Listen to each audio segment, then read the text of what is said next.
ನಮಸ್ಕಾರ.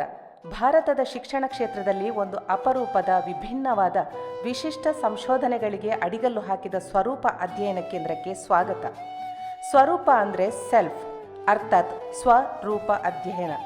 ಸ್ವರ ಮತ್ತು ರೂಪ, ವಾಯ್ಸ್ ಆ್ಯಂಡ್ ಎಕ್ಸ್ಪ್ರೆಷನ್ ಇದುವರೆಗೆ ಎಲ್ಲರೂ ಒಪ್ಪಿಕೊಂಡ ಸಾಂಪ್ರದಾಯಿಕ ಶಿಕ್ಷಣ ಪದ್ಧತಿ ಮತ್ತು ಶಿಕ್ಷಣ ಅಂದರೆ ಅದುವೇ ಎಂದು ನಂಬಿಕೊಂಡ ಸಿದ್ಧಾಂತವನ್ನು ಇದು ಅದಲ್ಲ ಅನ್ನುವ ಘೋಷವಾಕ್ಯದೊಂದಿಗೆ ಹೇಳುವ ಪ್ರಯತ್ನ ನಮ್ಮದು.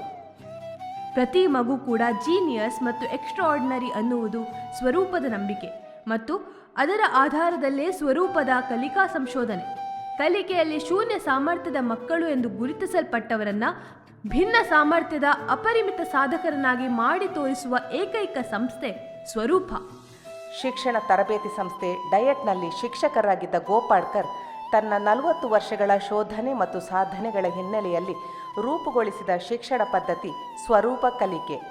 ಸ್ವರೂಪ ತಂತ್ರ, ಸ್ವರೂಪ ಸಿದ್ಧಾಂತ, ಸ್ವರೂಪ ಮನೋವಿಜ್ಞಾನ, ಸ್ವರೂಪ ಶಿಕ್ಷಣ ಮತ್ತು ಸ್ವರೂಪ ಸ್ಮರಣ ಶಕ್ತಿ ಈ ಪಂಚಸೂತ್ರಗಳ ಮೂಲಕ ರೂಪುಗೊಂಡಿರುವ ಸ್ವರೂಪ ಕಲಿಕಾ ಪದ್ಧತಿ.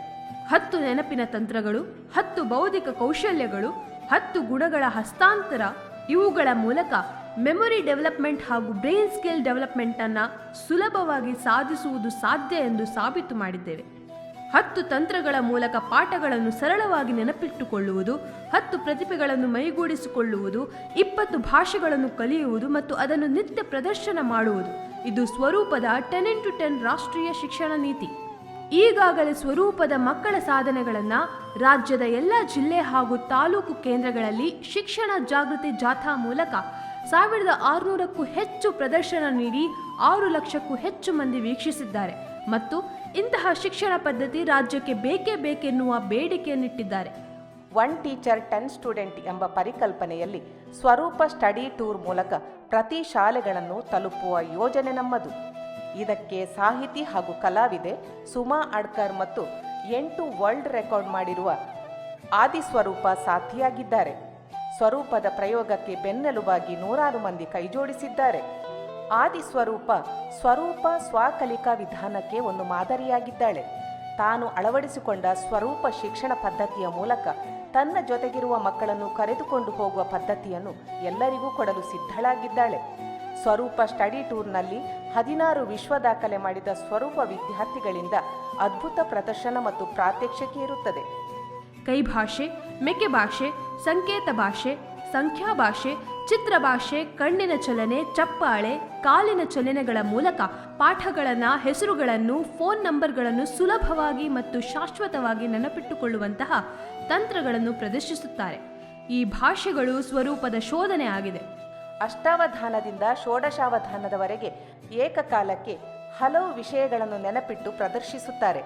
ಇದು ನೆನಪಿನ ಅದ್ಭುತ ಸಾಧ್ಯತೆ ಮತ್ತು ಇದು ಎಲ್ಲರಿಗೂ ಸಾಧ್ಯ ಎಂಬುದನ್ನು ನಿರೂಪಿಸುತ್ತಾರೆ. ಮಕ್ಕಳಿಗೆ ಮಲ್ಟಿ ಟಾಸ್ಕಿಂಗ್ ಅನ್ನ ಪ್ರಾತ್ಯಕ್ಷಿಕೆ ಮೂಲಕ ಕಲಿಸುತ್ತಾರೆ. ಗದ್ಯ, ಪದ್ಯ ಹಾಗೂ ಪ್ರಶ್ನೋತ್ತರಗಳನ್ನು ಹಾಡಿನ ಮೂಲಕ ಪ್ರಚುರಪಡಿಸುತ್ತಾರೆ.